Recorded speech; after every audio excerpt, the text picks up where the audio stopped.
Hi నమస్తే welcome to పీవీజే garden.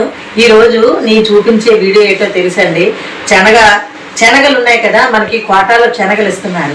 ఆ శనగల్ని మనం శనగపప్పు ఎలా తయారు చేసుకోవాలో ఇది నేను మీకు చూపిస్తున్నాను. అంటే తయారీ విధానం ఎలా చేయాలి ఏంటి అంటే మనకివ్వకుండా మనం తయారు చేసుకోవడం. ఇగో చూడండి, ఈ శనగలు ఇలా రండి. ఇగో ఈ శనగలు ఇలా చూపిస్తాను ఉండండి. ఇగో ఈ శనగలు శుభ్రంగా రాయ ఏమీ ఉండకుండా శుభ్రంగా క్లీన్ చేసుకోవాలన్నమాట. క్లీన్ చేసుకొని ఇది నీటిలో నానబెట్టాలి ఒక పావు గంట. అది మీకు చూపిస్తాను. ఇగో చూడండి, ఈ శుభ్రాలు చేశాను కదా, ఇప్పుడు నీళ్ళేసి నానబెట్టేస్తున్నాను. అలా చూడండి.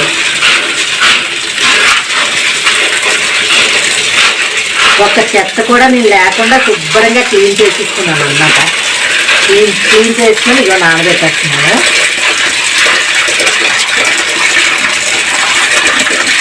ఇగో చూస్తున్నారా, ఇగో నానబెట్టుకున్నాను. అయిపోయింది కదా. ఇగో ఇలాగా కట్టేసి ఒక పావు గంట సేపు ఇలా వదిలేయాలి. ఇలా వదిలేసామనుకోండి, ఇది ఉబ్బుతుంది. ఉబ్బి తొక్క కొంచెం పైకి వస్తుంది. అప్పుడు మనము ఎండబెట్టేసుకున్నాం అనుకోండి, మంచి ఎండ బాగా కాస్తే ఒక రోజుతో అయిపోతుంది, లేదంటే 2 రోజులు పడుతుంది ఎండడానికి.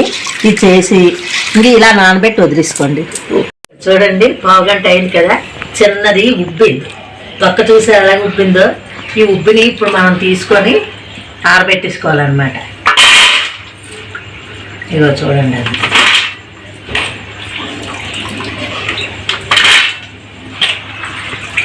ఇవన్నీ తీసి అన్నీ ఎండబెట్టింది.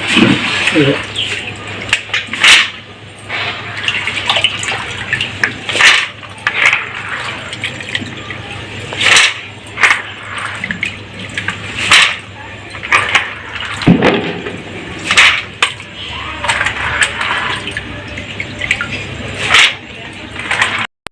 ఇగోండి, గొట్టెలా వేసుకున్నాను కదా, ఇగో దీని మీద ఆరబెట్టాను.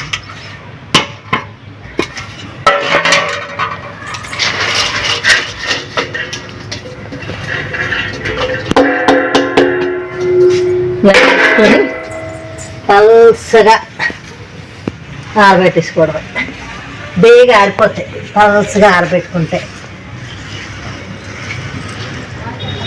కానీ ఇలా మనం చేసుకుంటే ఆరోగ్యానికి మంచిది. 4 కీళ్ళు ఆడుతాయి, అంత బాగుంటుంది.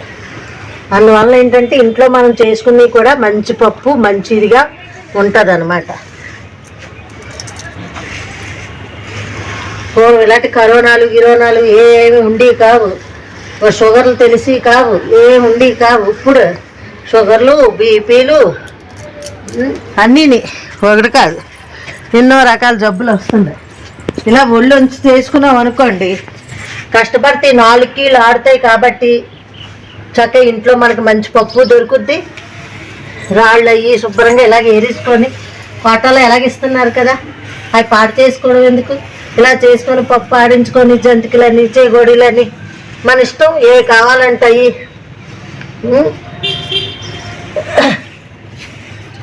కారపూండి, కారపూసలు ఇలాంటివన్నీ మనం చేసుకున్నాం అనుకోండి. ఇగో పండగల్లో కూడా మళ్ళీ మనకి కోటాల్లో ఇస్తారా, అవన్నీ జాగ్రత్త పెట్టుకున్నాం అనుకోండి, పండగలో అన్ని రకాల పిండి వంటలు వండుకోవచ్చు చక్కగా.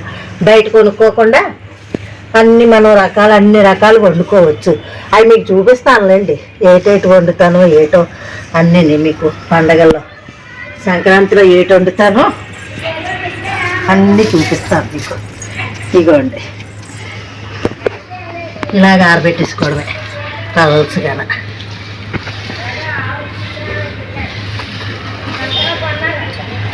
చూసారు కదా, ఈ ఎండకి బాగా ఎండిపోయింది అనుకోండి, సాయంత్రం మనం ఇసిరేసుకుంటే తొక్క అంతా ఊడిపోతుంది, నీట్గా తయారైపోతుంది అండి. సరే, చూడండి, శనగలు 2 రోజులు అయింది ఎండి. ఇప్పుడు శనగలు ఇసురుకోవడం చూపిస్తాను. ఇసిరేటప్పుడు మనం కిందకి ఇలా మ్యాట్ వేసుకోవాలి.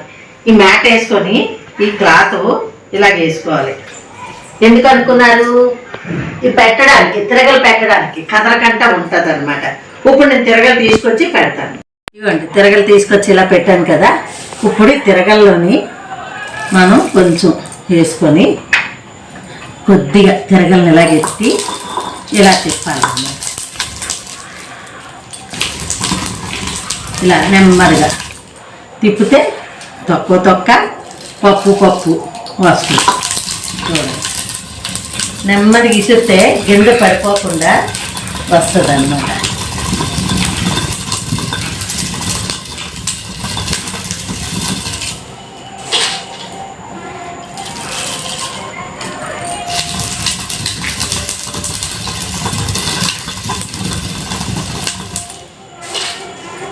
మనకి ఏది వేస్ట్ అవ్వదన్నమా. అదే మనం మిల్లుకి ఇచ్చాం అనుకోండి, మిల్లుకి ఇస్తే ఏమవుతుంది, సగం గుండా పిండి అయిపోతుంది. ఇదే మనం విసురుకున్నాం అనుకోండి, పప్పు చక్కగా ఉంటుంది, తొక్క వచ్చేస్తుంది, అంత బాగుంటుంది. ఈ తిరగలు చూసారా మా దగ్గరగా పెట్టు. ఈ తిరగలి ఇది మా ఎప్పుడు అనుకున్నారు, ఇది ఈ మధ్యంది కాదు. మా అత్త వాళ్ళ టైంలో, అంటే ఇది 100 ఏళ్ళు అయింది ఈ తిరగలి. ఆవిడ తర్వాత మా అత్తగారి తర్వాత నాకు ఇప్పుడు వచ్చింది ఇది. ఇప్పుడు వీటితో నేను ఎప్పుడు కూడా నేను దీంతో చేసుకుంటాను. నూకైనా బియ్యం నూకైనా ఏ విసురుకోవాలన్నా నేను దీంతో, పప్పులు ఏం తయారు చేసుకోవాలన్నా ఈ తిరగలతో నేను తయారు చేసుకుంటాను. అర్థమైందండి? తిరగలి ఎంత మంచిదో, మనకి ఆరోగ్యానికి కూడా మంచిది అనమాట. ఏంటంటే అన్ని కీళ్ళు మనకి ఇదవుతాయి అనమాట, ఎక్సర్సైజ్ టైప్లోనే ఉంటుంది అనమాట. మరి పూర్వము ఇప్పుడంటే యోగాలు ఈ ఎక్సర్సైజులు అన్నీ వచ్చాయి. పూర్వం ఏమైనా ఉండేయా? ఇలాగ పనులే చేసుకుంటేవారు. పొలంలోకి వెళ్ళేవారు, సాయంత్రం వచ్చేవారు, ధాన్యం దంచుకొని ఆ బియ్యం వండేవారు అనమాట. అంటే దంపుడు బియ్యం అంటే ఎంత మంచిదో వంటి చూడండి, అంత బలాలు అనమాట. ఇప్పుడు ఎక్కడున్నాయి బలాలు? అదనమాట. ఇగో చూసారా ఎలాగొస్తుందో పప్పు, తొక్క పప్పు వచ్చేస్తుంది. ఇదన్నీ ఇసురుకున్నాక మళ్ళీ మీకు నేను చూపిస్తాను. ఏంటి ఇక చూడండి, ఇక ఇలా ఇసురుకున్నానా, ఇక చూడండి పప్పు ఎలా వస్తుందో. ఇప్పుడు మనం చెరుక్కోవాలన్నమాట. చెరుక్కుంటే పప్పు వచ్చేస్తుంది. ఎక్కడో 1-2 ఉంటాయి, ఏరుకొని మళ్ళీ మనం ఇసురుకోవచ్చు. మీరు తిరగలు కొనుక్కోండి. ఎందుకంటే ఇప్పుడు చెన్నై తిరగలు అమ్ముతున్నారు. ఆ తిరగలు అయితే మీకు చక్కగా ఈజీగా తిప్పుకోవడానికి అవుతుంది. తిరగలు ఉంటే మంచిదండి. తిరగలు ఉంటే ఒంటికి ప్రతి పనికి మనకి మంచి ఎక్సర్సైజ్ అనమాట. తిరగలు కొనుక్కొని ఇలాంటివన్నీ తయారు చేసుకోండి. బొబ్బరు కొనుక్కొని బొబ్బరి పప్పు తయారు చేసుకొని అవి గారెలు వండుకొని అలాంటి మంచి తిండ్లు తినండి. 5 స్టార్ హోటల్కి వెళ్ళిపోయి ఎందుకు పనికిరాని నూడిల్స్ గూడిల్స్ ఇలాంటివన్నీ తినడం వేస్ట్ అనమాట. అందువల్ల ఇక ఇప్పుడు మళ్ళీ మీకు చెరిగి ఇది మీకు చూపిస్తాను. చూడండి ఎలా చెరుగుతున్నానో.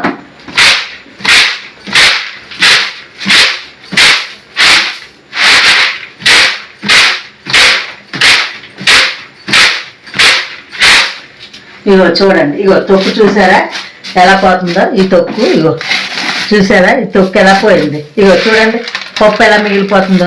అక్కడ 1-2 ఇలాంటివన్నీ ఉన్నా మళ్ళీ మనం తీసేసుకోవచ్చు. ఇదేం కాదు, ఇవన్నీ ఇలాంటి 2-3 ఉన్నా మనం ఏరేసుకొని పప్పు తయారు చేసేసుకోవడమే. ఏంటి చూసారు కదా, పప్పు మళ్ళీ నీట్గా తయారయ్యాక మళ్ళీ చెరుక్కున్నాక మీకు చూపిస్తాను. ఇగో చూడండి పప్పు ఎలా చేశానో. ఇలా వచ్చిందా, 1-2 ఉంటాయి, అవి మనం ఏరేసుకోవాలన్నమాట. ఏరేసుకొని పక్క తీసేసుకుంటే సరిపోతుంది. చూడండి ఇప్పుడు ఎంత బాగా వచ్చిందో. ఏమైనా గుండా పిండి అయిపోయిందేంటి, కొట్టిమీర కొనుక్కున్న పప్పులాగా చూడండి ఎంత బాగుందో. ఇలా ఉంటుంది అనమాట. అదే మనం ఆడించుకుంటే గుండా పిండి అయిపోతుంది.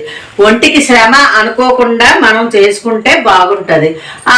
ఎవడు చేస్తాళ్ళే అనుకుంటే అది మీ ఇష్టము. చెప్పడం నేను చెప్పాను అనమాట. సరేనండి, ఇగో ఇలాగే చేసుకోవాలి. పప్పు ఇలా తయారు చేసుకోండి, చేసుకుంటే మంచిది. ఏంటి చూడండి, ఇవ్వండి చూడండి. చూసారు కదా పప్పు ఎంత బాగా వచ్చిందో. ఈ వీడియో మీకు నచ్చినట్టయితే లైక్ చేయండి, షేర్ చేయండి, సబ్స్క్రైబ్ చేయడం మర్చిపోకండి.